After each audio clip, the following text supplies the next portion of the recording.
that's the aim, I think. Gold standard, just lots of carrots. There's a thing I never thought I'd say out loud.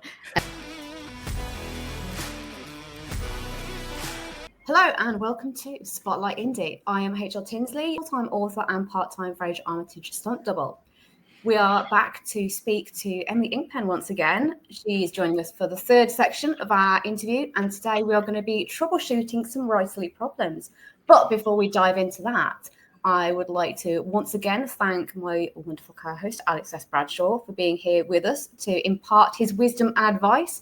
Alex, are you feeling wisdomous tonight? Oh, I am not. No, I am full of information. I will leave it to you to decide if it is wisdomous information, but I've got lots of words, so I might as well use them. Excellent, excellent. So, for those who haven't joined us for this section of the show before, we call this, there's no such thing as a stupid question, because we all know that as creatives, whether you're an author, an artist, an editor, game creator, whatever you may be, there are going to be times where you have those questions and you are convinced that you are the only person in the world who has ever had this problem, and that if you ask, people will laugh in your face. Well, we are here to prove categorically that that is not true, because all of your questions are important to us and we will do our best to answer them. Get started. Emily, how wisdomous are you feeling today? Not. I should probably put on a front. I am feeling very wisdomous. Yeah. Excellent. Was that convincing? It was. I am totally convinced by that. Excellent. Good. Yeah. Okay.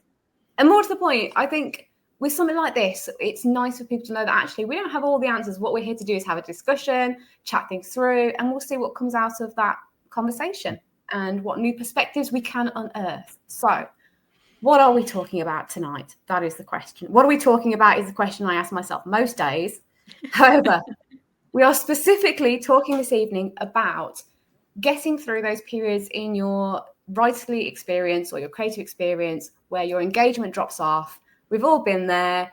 You've released a book, you've put out a piece of news, and there's a couple of days where you get a flurry of excitement, and then it all drops off and it feels like everybody has deserted you, nobody loves you, and it's all pretty terrible. And you start to spiral and go down a deep, dark hole of, why does nobody want to speak to me? Alex, have you ever felt like that? I just assumed that you were reading verbatim from my diary there. I was.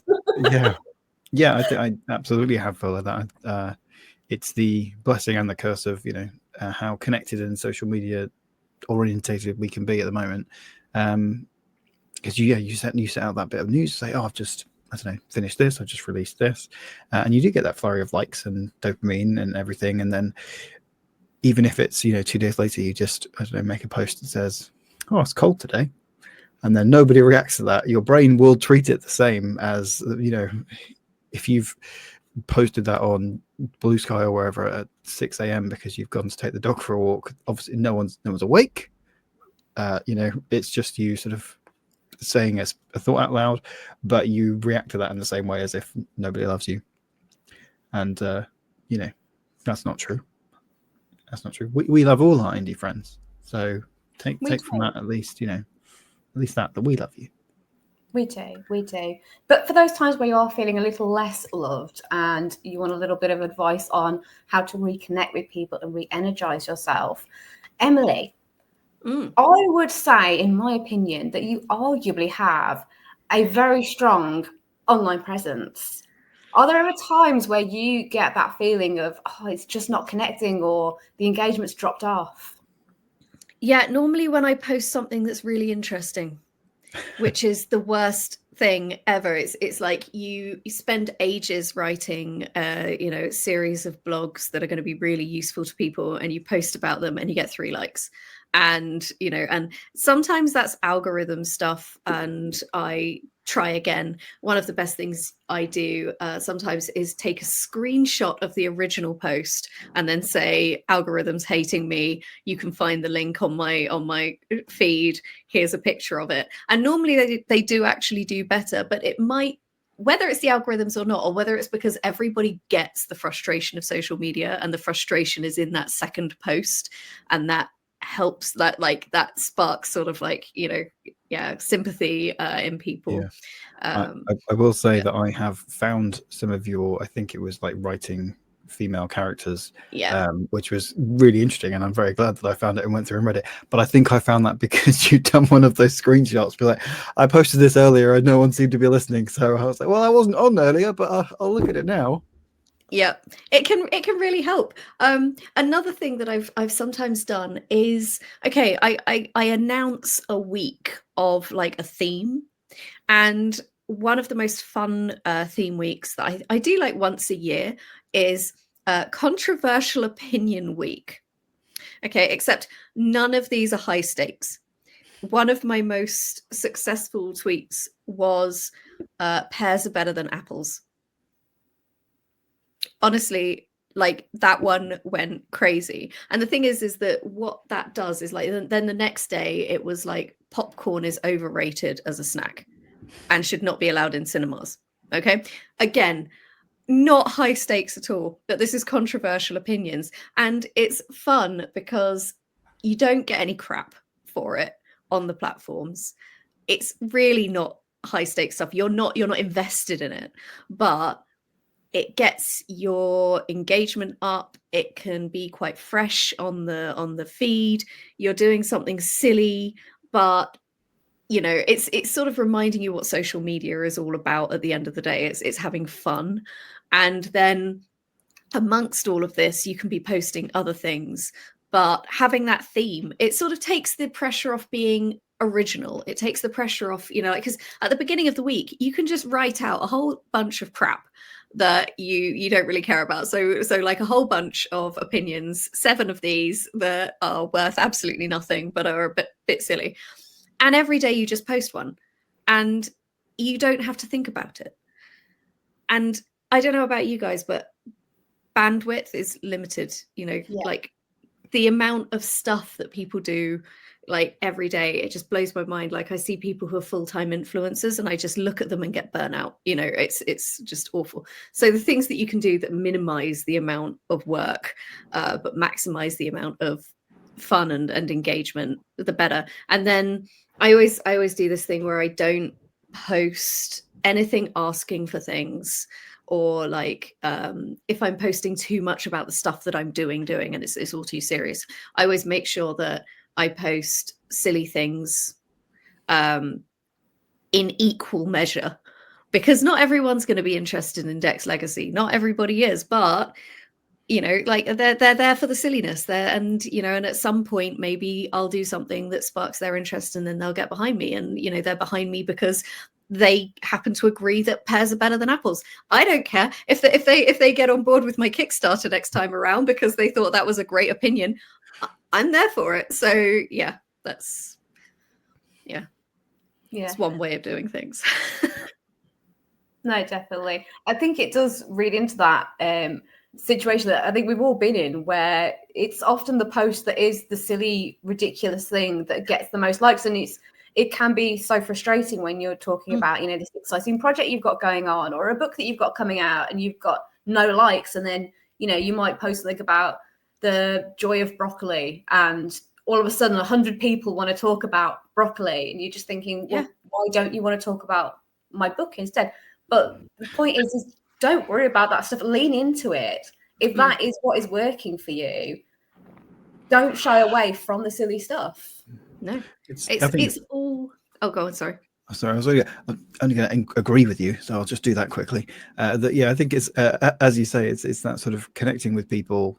Yes, for the silly things, but then they're with you, and then you make friends with people, and then you say, oh, actually, I've got this project coming up, and they're like, great, you know, we're friends. I will support you because I like you, and then that just helps build that sense of community, which I think is what the internet is really good for, and spaces like this and social media are very good for.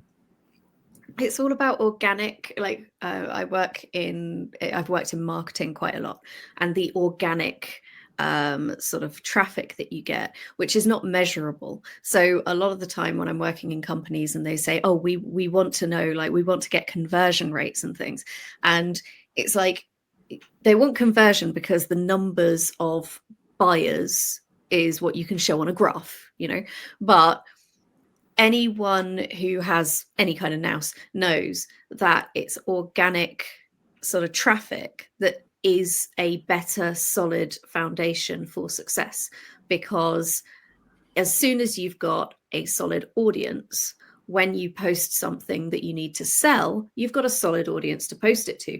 But to build that audience, you are not selling things most of the time. You are just engaging, you are just audience building, but it is all part of the work. And when I started on social media, I started my social media growth knowing that at some point I would want to sell something. And as a result, I mean, anyone who sort of says, oh, I want to do a Kickstarter, I'm like, okay, where are you on your social media presence? Oh, well, I've just set up on this channel. It's like, no. You needed to start that 3 years ago, because you can't just say, hi, nice to meet you. Now, please fund my thing. That it barely ever works. There needs to be a solid amount of work that is not about money, that is about you as a person, that is about, building a brand for yourself. And then you've got a solid foundation to go, I've got a book, or I've got a Kickstarter. And, and a lot of people who backed my Kickstarter, the first one, had never listened to the Dex Legacy, which was interesting to me. But then afterwards, they did listen to the Dex Legacy. They came back for season 3 Kickstarter. They donated at twice the amount. So that's how you do it. That's how you get people on board. Yeah. I think there is definitely something to say for the fact that, especially for indies, engagement is the long game.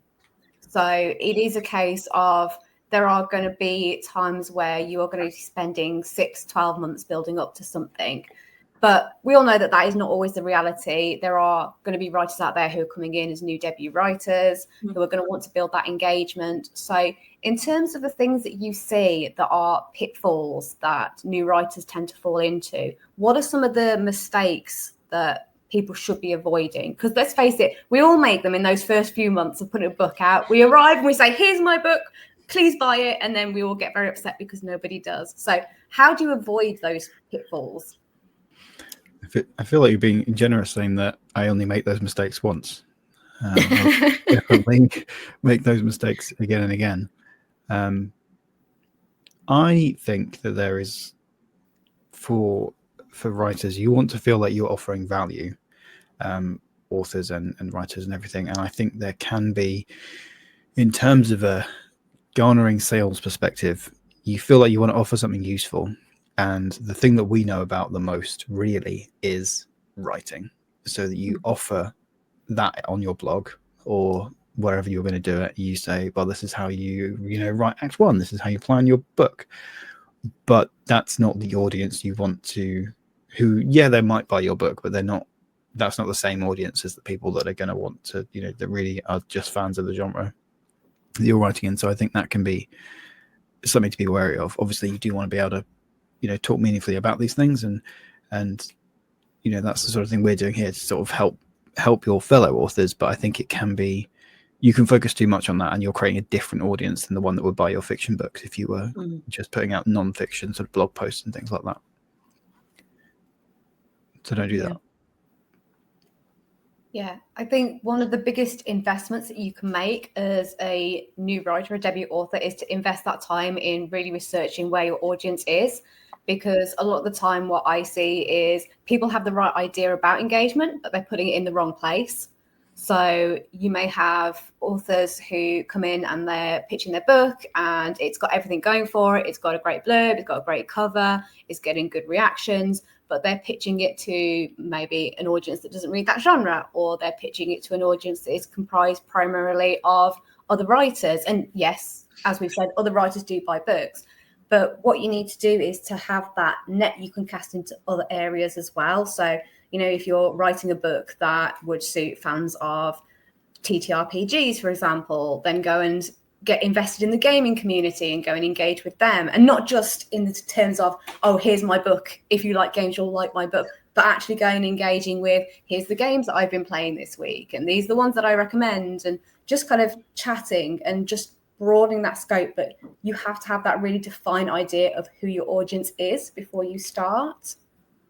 Yeah, and I think it's also engaging, it's understanding the platforms, because you got to think, what are people here for?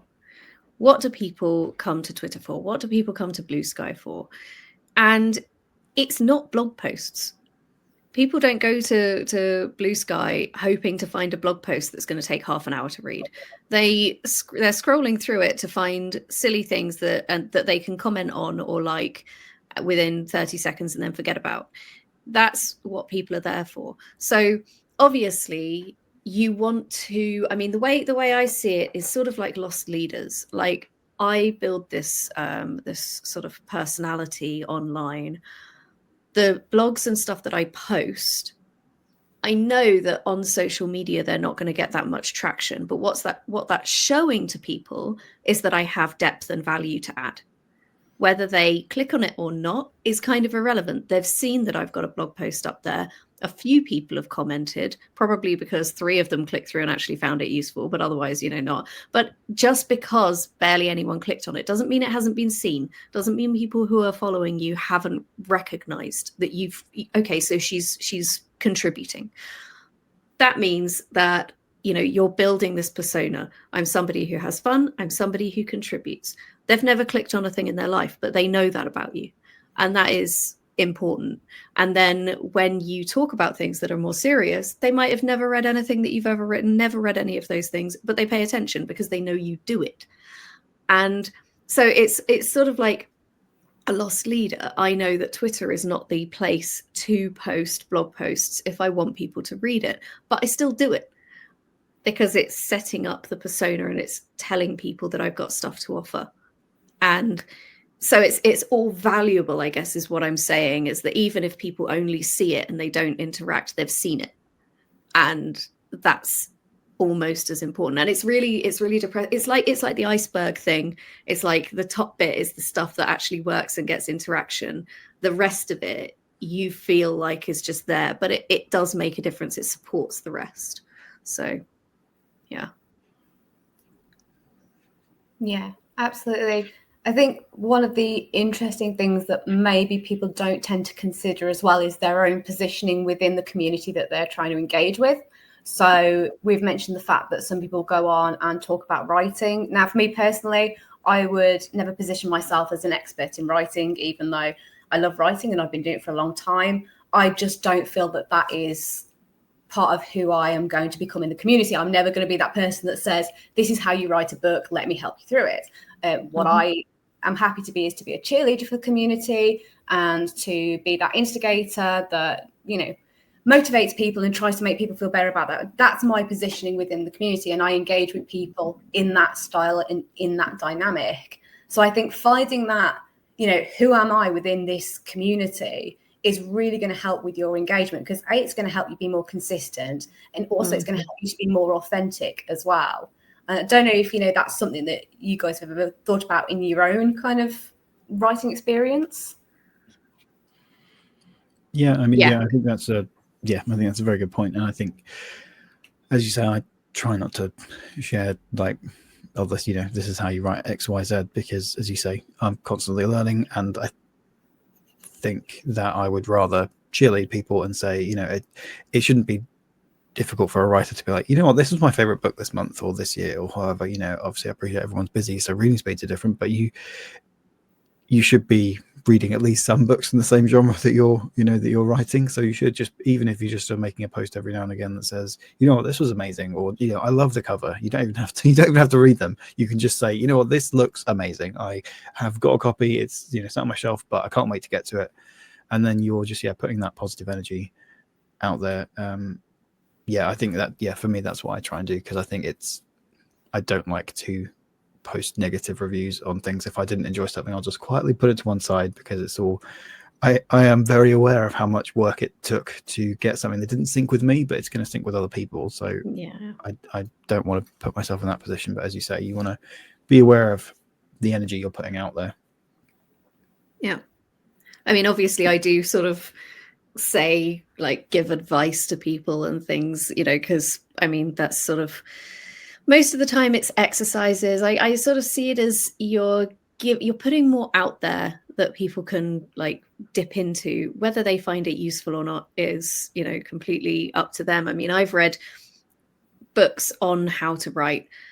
I did not follow all of the advice in them. You know, I sort of see it as, you know, if this sparks an idea in somebody's head or it resonates, then that's all part of it. You know, nobody is a expert in any of this. I mean, you know, apart from Ursula Le Guin, who I will shout about until the like absolute queen. But apart from her, I think, you know, like nobody really is. And it's more like adding to the, you know, the pot of things. And like the writing female characters blog series actually was came from, like, I just did one post because I was chatting to some guys and they were clearly feminists and had all the good intentions, but didn't know how to put all of those good intentions into a rounded female character. And they were talking to me about their female character, but they were falling into all of the cliches and all of the tropes because those are the things that are always in the movies and always in the books that they're reading. And so they almost didn't know how to marry these two things, like, you know, women in real life and their feminist values and female characters who are in fiction and carrying a plot. And so I started just writing, okay, basics, here's some ideas on how you can do things differently in a narrative setting. And it's really basic 101 stuff. And most of the time people are reading it and they you know, they probably know it all. But it's, you know, there's going to be occasions where you're reading something here, oh yeah, no, actually that's a good point. And it helps. So yeah. I think it's important to recognize as well that when you do find that like positioning for yourself within the community and the industry, is whatever that is, whether it be a cheerleader or a coach or a mentor or an advice giver, when you see the people who are doing that and getting loads of traction, you think, well, why are they getting it and I'm not? They've probably been doing it for 5 years, 10 years. Mm-hmm. Nobody starts with getting 100 likes on a piece of writing advice they've given or a funny video that they've put up. Everybody starts with nothing and has to build their way up. Yeah.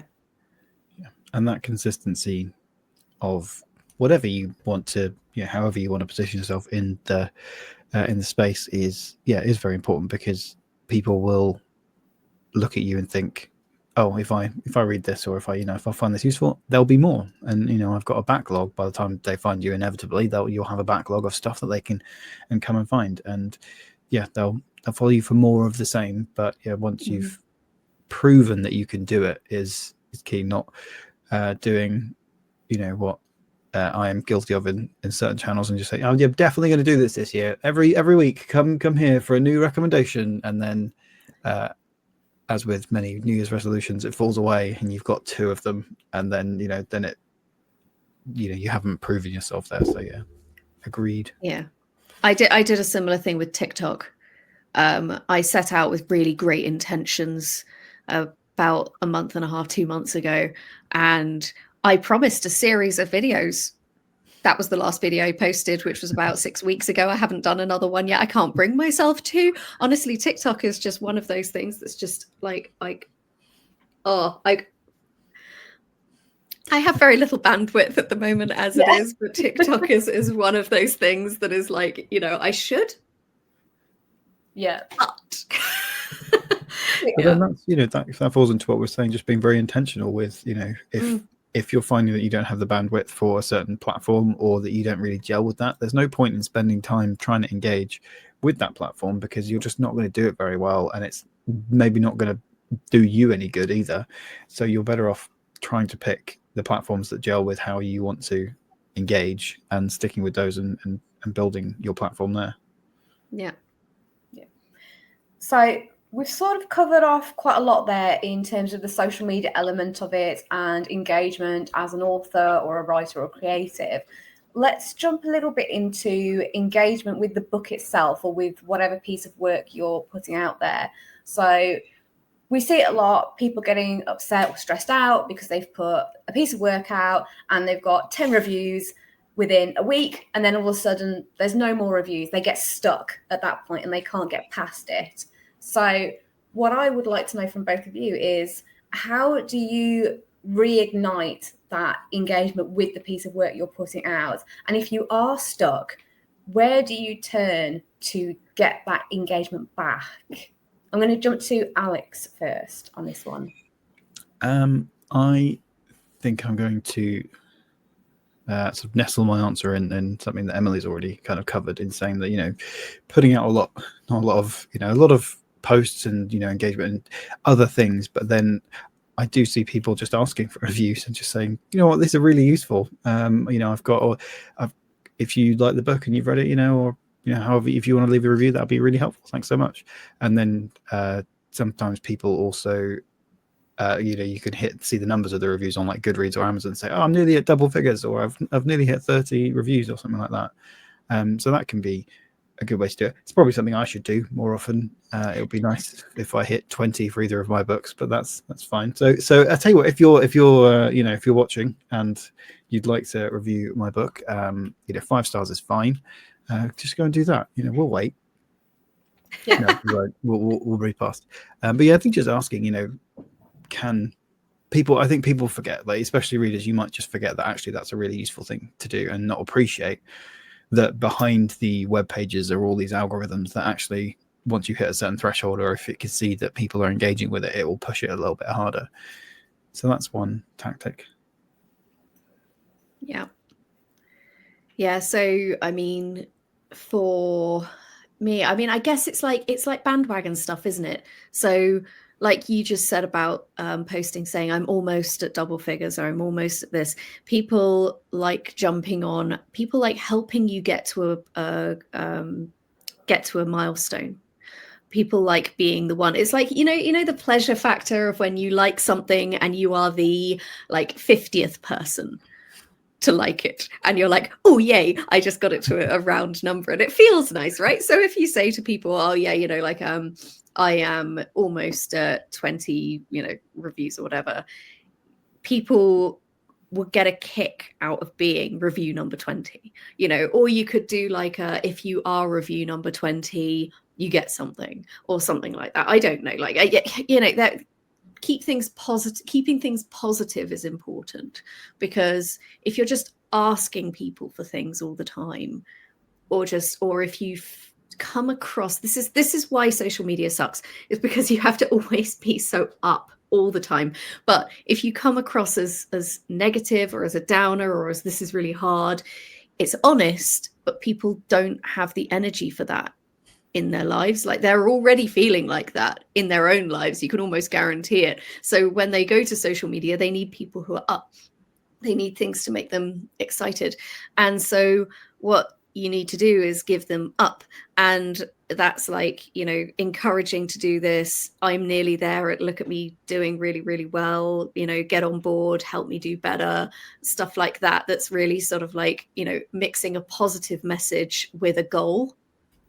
Like, I'm already doing this, help me get to that, you know, and thank you, always being grateful. Thank you so much for your support, you know, always making people feel appreciated. Because, and this all sounds really false, it sounds like I don't mean it, I do, you know, like when people download, when people comment, everything, it just means the world.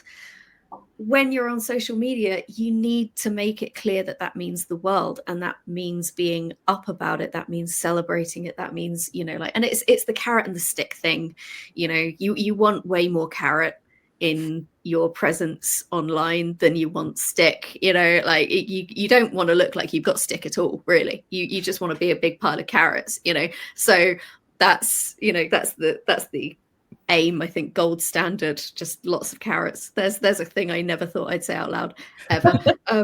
Yeah, I don't know, I mean, stuff like that, it's just a fact of life, and it sounds like it's really false. It's not, but I think you just have to be mindful that there's being honest about the positivity, but your honest negativity doesn't need to be shown. Does that make sense? Yeah. Like, yeah. I think it Yeah. all comes down to again, it's positioning, isn't it? You know, Mm. we all know there are times where you feel down about the fact that, you know, maybe you haven't got as many reviews as you want, but you can take that kind of negative feeling and put it into a positive engagement. So, you know, any given day I might scroll through Twitter or Bluesky or whatever it is and see 10 different debut authors who are all worried about the fact that they're not getting enough reviews. So why not put out a post saying, all these 10 authors who've all got debut books out, let's get together. Let's do a little pool where we're all going to promote together. We're all going to engage together. You know, you see people doing these sales where they group books by genre or by, you know, there's no rule that says you can't do a indie book sale that is all books with less than 10 reviews. You know, and that is a way of spinning that negative feeling into a positive engagement. And you get that, I think, with these reading challenges that come up, like those bingo type reading challenges. So some of the squares are often a good, you know, a hidden gem that has less than X amount of Goodreads review. So you can, celebrate that you could be that bingo square for somebody. You could have a whole stack of those squares. Yeah. I mean, one of my favorites of this is celebrating the 1-star review. Like the 1-star review that is utterly ridiculous, and posting about it and saying, yes, I got this really awful review, here it is, and you know, and it's always the underline, if I had read this, I'm sure I would have. And it's like, it's just funny, everyone gets on board with it, but it's taking that negativity, because you can read a 1-star review and it kills you, but people are taking them and then putting them out there and saying, isn't this, like, you know, and then it gets support. Yeah. And you can sometimes get those ones that you see people sharing, like the reviews that say 1 star, too many vampires, and then you just, you know, share that, and like somebody's gonna love it for that same reason, you know. Yep. My mum gave me a review of a short story that I wrote. She described it as it's very gloopy. And she meant because of the blood. Okay, so I posted about that, being like, my own mother doesn't like reading my stuff. She describes it as gloopy. I had so many people being like, I'm here for gloopy. Where's your stuff? Where can I find it? You know, it's I love stuff like that. If I saw a book and the blurb on the front, like the little line, like the little author line was, this book is a bit gloopy, Emily's mom, I would probably buy that book just for that alone. I honestly have to Noted. stop myself from putting like a mum quote on the front that's just like, I'll read it soon, I promise, my mum. And just, I don't know if that will work or not. I mean, waiting for the movie. Exactly. What do you mean I have to buy a copy, Dad?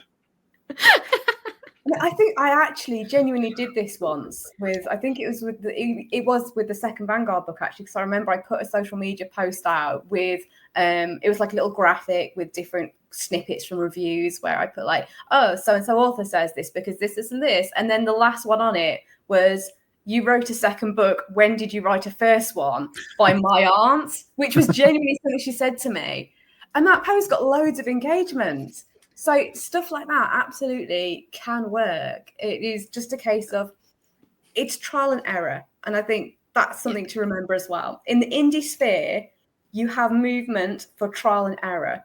So if something isn't working for you, you can change it, even down to if you've had a book out and it's not getting the traction you want or the engagement, take a look at your cover and see if your cover is doing what you want it to do.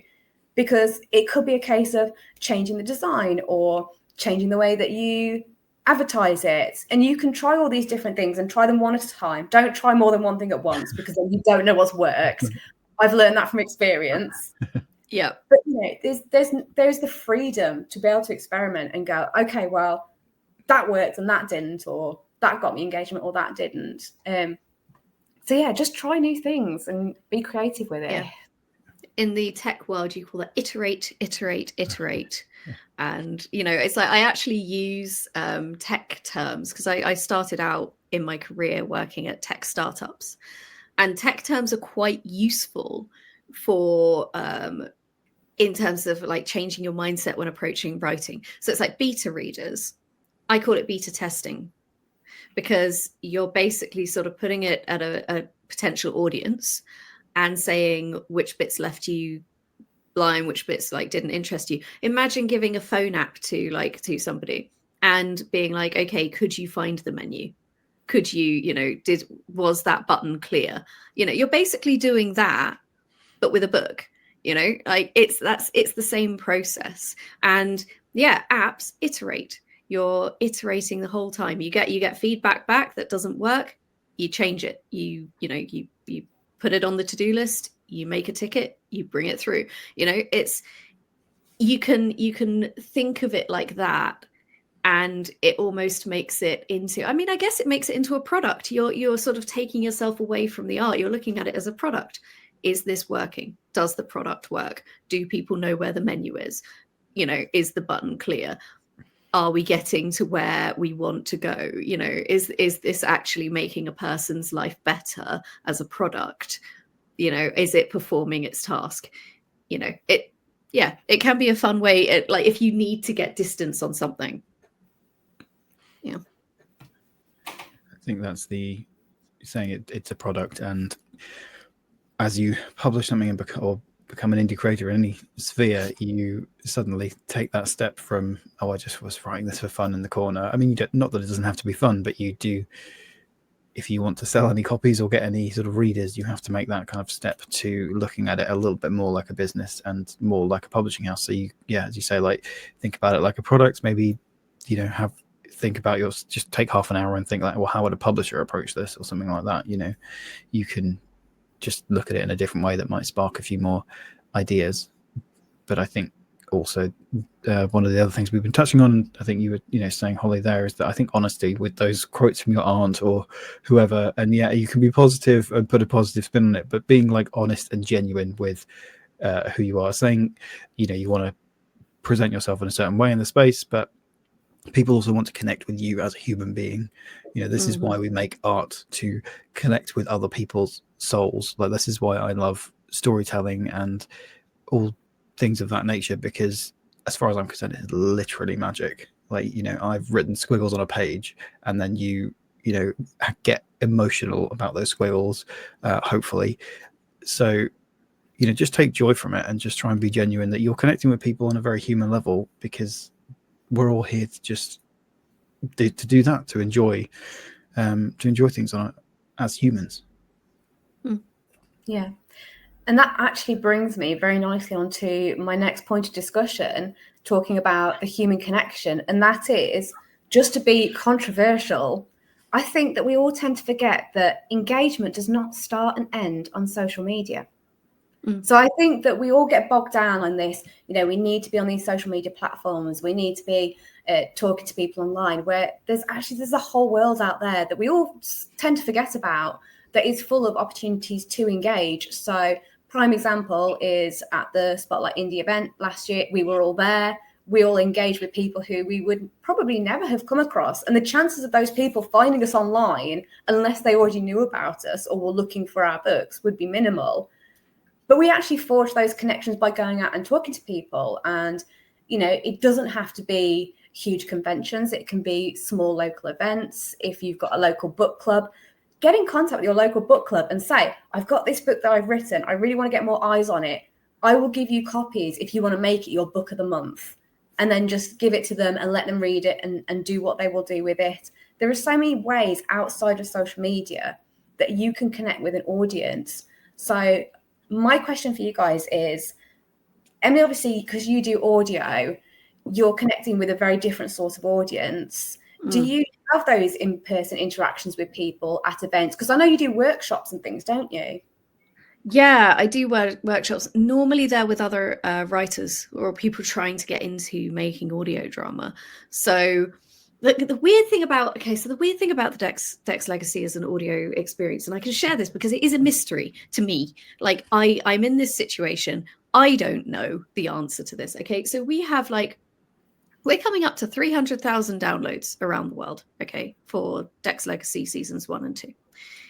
Where are those people? We don't know.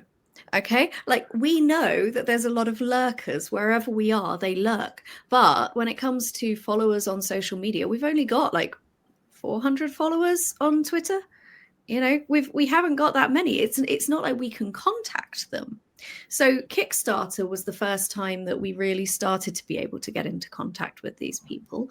I'm trying to build an email list to be able to contact these people. Otherwise, the only way you can do it is by putting something out on the feed, because then people get it and listen to it, because they'll get a little, you know, if they've subscribed to the thing, they'll get a little thing, you know, Dex Legacy has a new episode out, listen to it.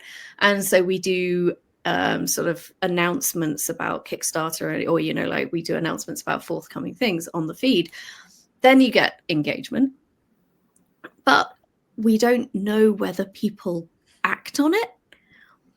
You know, it's all just out there in the ether, you know, like we don't know. And we don't know if people, we do know that our retention is very good. So that means a lot. We know that people stick with the series to a very high degree, which is good for us. It means that we have got fewer listeners potentially, but more dedicated listeners, which is good news. So there are things that we can know, but actually who the individuals are, getting at those individuals is basically impossible. They're out there in, like, you know, and I don't know. They're all incognito. Yeah. And like they're all over the place. We get stats from like Spotify. We've got a lot of Spotify reviews. You know, I think we're 4.6 stars on Spotify, and we've got like 150 reviews or something. Lovely. Okay, sure, that's solid. You know, it would be nice if it was 4.8, but hey, you know, I mean, it's a pretty hardcore show. I expect a few people are like, you know, distressed by what happens in episode 2. Fair dues. You know, but we, you know, like it's you can't really get hold of those people, and it is really frustrating. You know, like you hear about people who are really good at marketing and everything saying you've got to get hold of your audience and you've got to pivot, you've got to like be able to wield your audience and get them to do what you want. It's actually really, really hard, and I don't know how to do it. I'm trying to build my email following, like email lists, especially with social media as it is right now.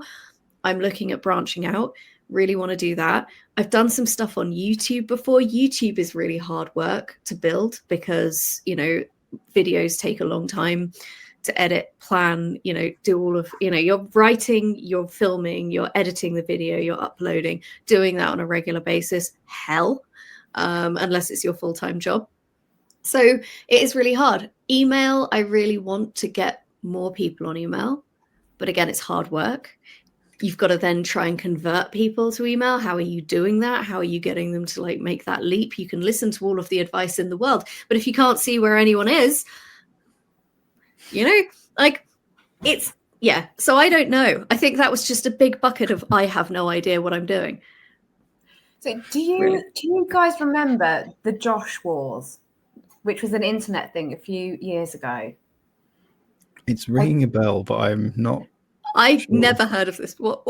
So the Josh Wars was, I don't know where it started. Obviously, it started with a guy called Josh who decided he wanted to try and find as many of the Joshes in the world as possible. So he sent out this thing on the internet that said, if your name is Josh, be at these coordinates at this time on this day. And then about 800 Joshes turned up to, and now I'm thinking, could we do a similar thing for Dex Legacy and bring all of those listeners out of the shadows? See, it would have to be in America though, because that's where like most of our audience are. I think it's like 70% of our listeners are in the USA. It'd be quite disappointing if you did one in the, you know, in America it's like, you know, 2,000 people turn up, and then in the UK it's like 10 people, and you know. I mean, sure, I'll go to the pub with 10 diehard Brit, you know, Dex Legacy fans, you know, for sure. You know, I'd love that. But yeah, I mean, like, oh God, there's something weird about like, you can see who's listening all over the world.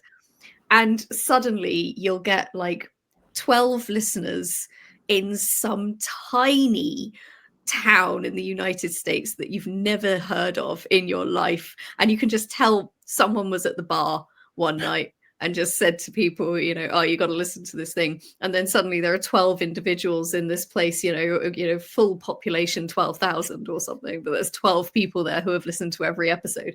And, you know, but yeah, trying to get these people from like, you know, all over. It's hard work, you know. I kind of wish, like, I've worked on a book more recently that's very very British, completely different.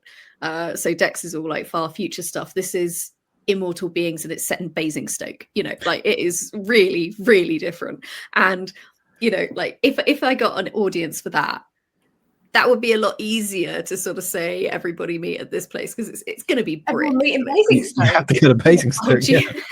Oh, no! Oh god!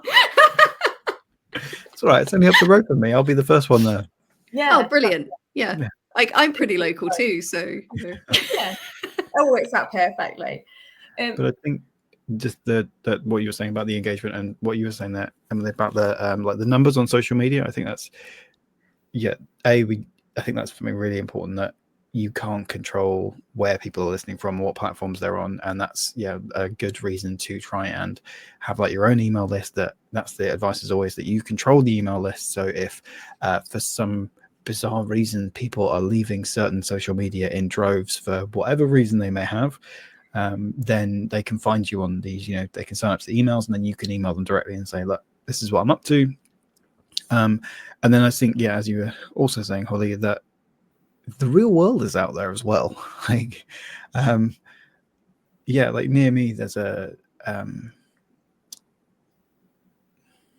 sort of educational experience which is based around Vikings and Assassin's Creed Valhalla, and I've spoken to them before about, well, I'm local, maybe you want to take some Norse books, and I think I need to go and talk to them again, but you know, you could maybe find specific places that would fit with the genre of your book or the story that you're writing. As you say, Holly, there's like the local book clubs. They'd probably be thrilled to have the author who is local, and then come and you could answer questions if that's not too nerve-wracking. We have had Ellen McRae on Spotlight before, and she was in Shrewsbury, and she did a great post on her Patreon, which is now public. The post on Patreon is public, about selling directly, so going to like conventions and things like that. And she does, honestly, it's a really great post, quite detailed about how you can approach that. But you know, that's another way to get engagement, because we are very focused on social media and online interaction. It can be easy to forget that people do exist in the real space. And actually, I think that like traditional publishers are aiming their sales in a different way than indie authors do. And obviously there's something to be said there for the fact that indie authors can do things that trad publishers can't, but they're probably aiming for more of those people who are just walking the floors at these conventions and things like that. So there is a huge, you know, amount of people who would be happy to engage with you and come and say hi at those things. So spreading your net wide for the kinds of engagement that you're looking after is a good idea as well. So before we wrap up this conversation, I'm going to do just a little kind of quick fire. We're each going to go around and just, what is one piece of top advice that's just really quick, actionable steps that an author or a creator can take if they have had that drop off in engagement and they are really stressed about it? So I'm going to come to Emily first. What would be your top tip? Oh, okay. Don't panic. Firstly, that's not the advice. Okay, that's just, you know, step one. Don't panic. Come up with something silly that you can do for a week that is completely separate to what you normally do. And also, something that really works is make sure you do a repetitive post every week, like same thing on a Monday, same thing, every Friday you do a post. I did this thing where I took 4 selfies in a grid like that, all different selfies, post that, Friday feelings, this is where I'm at. Okay, some people do Monday morning, let's start the week, Monday morning selfie. Something stupid like that, but every week then it gets you into people's lists. And it's it doesn't have to be, it's better actually if it's not related to anything, it's just related to you. That works really, really well. I was going to say something else. And now I can't remember, but that's a good way of doing it. Just, remember simple, stupid, do something silly, maybe just don't promote anything for a week, because social media is a bit hostile to people who are trying to promote. So take a break from that for a week. Just do silly stuff. Get your algorithms back, get your engagement back on silly stuff that isn't dependent on sales, and then go back to it. Just fresh. Start again. Awesome. Alex, what about you? I think I'm going to sort of jump off the last thing that Emily said there, actually, because that was my idea, was going to be like taking a step back, engaging with other people, and making sure that you're not just talking, but you're also engaging in that conversation. And like, maybe somebody else posts like, oh, I've got a new cover for my book. Say, oh, that looks amazing, I love it. Or somebody's looking for recommendations for a particular kind of book. As long as you don't say Malazan, you'll be fine, because everyone recommends Malazan for everything. Just I think engaging in settling into the community and being part of the community, that where you're not then behind your back holding your book, be like, oh yeah, you should definitely read this, but also this one. Like, just recommend the books that you love and engage in the community as a member of the community, not as an author. What about you, Holly? I would say that my top tip would be going back to this whole idea of, everyone has a limited bandwidth, and there's going to be some days where you just don't have the capacity to sit and be witty and engaging. And there's going to be times where you need to step back because of personal life or, other professional commitments. So what I try to do is to have a little pool of like engagement posts, which some of them might be about my books, some of them might be about writing, some of them are just silly ones like Emily's suggesting. And I will just keep those. So those days where I don't have the bandwidth, but I know I need to keep that consistency with my engagement, because let's be honest, there's some days where you don't even have the energy to think of something silly. You just think, I've got nothing. On those days, pop into your list of pre-written engagement posts or graphics, pull one out, pop one up, job done. Your engagement is still there, but obviously you've done that when you've got the energy for it. So, and then just go and have a bag of crisps on the sofa and just, watch some TV. That could be your post. Don't have the energy for this today. I'm having a bag of crisps on the sofa. What is your favorite flavor of crisps? Yes, very much so. Again, anybody else? Negative to positive. Negative, I'm feeling a bit rubbish. Positive, I've got some crisps. Exactly. Yeah. And those posts that everyone does where you jump on the bandwagon and you do yours, like you retweet with your own thing. Yeah. Those are like a freaking godsend, because it's like somebody's done the stupid thinking for you and you just have to continue the stupid thinking. And yeah. Or I suppose you could start one of those with like, really like, here's a picture of my pet. If you see this, you have to do, you have to put a picture of your pet or something like that. Yeah. I mean, I don't know about you, but I will always have a picture of my dog that somebody hasn't seen yet. So, I mean, that is the number one tip for engagement, isn't it? Just post pictures of animals, and that always works. Absolutely. Yeah. I'm at a massive disadvantage there because I'm allergic to them all, so I don't have any. And it is a problem, then, everyone should have a cat. Turning that negative into a positive. Unfortunately, I'm allergic to cats, but this is the cat I would like. And then you've twisted it around. There you go. So we're just troubleshooting all over the place, solving all the other problems. That does, however, bring us to the end of this session. We hope we have proved once again that there is no such thing as a stupid question. To summarise, what we've basically said is if you want to get better engagement, be a big pile of carrots. And what was that word you used again, Emily? What? I want to say inertia, but it's not inertia. Iterate. Right. Although inertia is probably more appropriate. Be a big pot of carrots and have some inertia. Yes, that's what we need. Emily, thank you so much for being with us on the channel for the past few weeks. We are really excited to see what happens next with the Dex Legacy and to hopefully see you in Shrewsbury in September this year. I will be there. Hey! For anyone that wants to find you or to listen to the Dex Legacy, where do they need to go? Well, you can find the Dex Legacy for free on all podcast platforms. You just have to search the Dex Legacy. It will come up. If you're really into mech pilots and like heavy kind of mecha stuff, super fun. We've got Wasteland, A Dex Legacy Story, which is currently being released. It's this one. Search Wasteland, A Dex Legacy Story, and you'll see that there. It's all free to listen to and download, so go for your life. Otherwise, you can find out more information at thedexlegacy.com, and you can find me at emilyinkpen.com, and you can find me to chat to me anywhere at Emily Inkpen. Awesome. Alex, what about you? Where can people get in touch with you if they want more tips on cat pictures or cute animal posts? They can get in touch with me on various social medias at Alex S. Bradshaw, or my website is alexsbradshaw.com. And similarly, if anybody would like to help sponsor the event, Spotlight Indie, you can reach out and I can give you some more details about that. We had a load of lovely sponsors last year, and we're hoping to get a nice space to get some more sponsors this year so that you can get your name out there and help support the lovely indie community. But yeah, just generally Google me and I'm sure I'll show up, probably.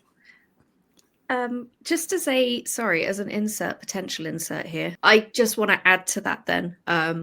So I'm just going to jump in here on that, Alex, because the visual on this I think is quite important. Okay, so basically what you're going to get if you are supporting the event is your promo image of your book is going to be on screens around the room regularly. It's a sort of slideshow, it refreshes, and people get a real live sort of view of your work or whatever you're promoting throughout the day, all around, regularly. And it's really, really cool. You're not hidden in a booklet somewhere. You're not just in a leaflet at the bottom of a bag. You are there where everyone can see you live regularly throughout the day. So I don't know about you guys, but if you're listening to a panel and you sort of like your eyes wander around, that's where their eyes are going to fall. So it's very good visibility.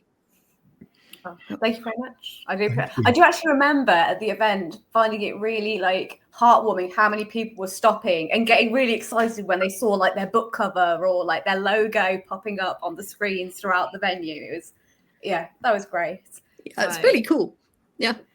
Oh, thank you very much. So if you would like to get involved with that, please do get in touch with us. As usual, you can find us on all of the social media channels, Spotlight Indie. Please like and subscribe us on YouTube and share us with people who you think would like our stuff. And until next time, keep reading, keep writing, and be a big pile of carrots. That's the weirdest ending to a video.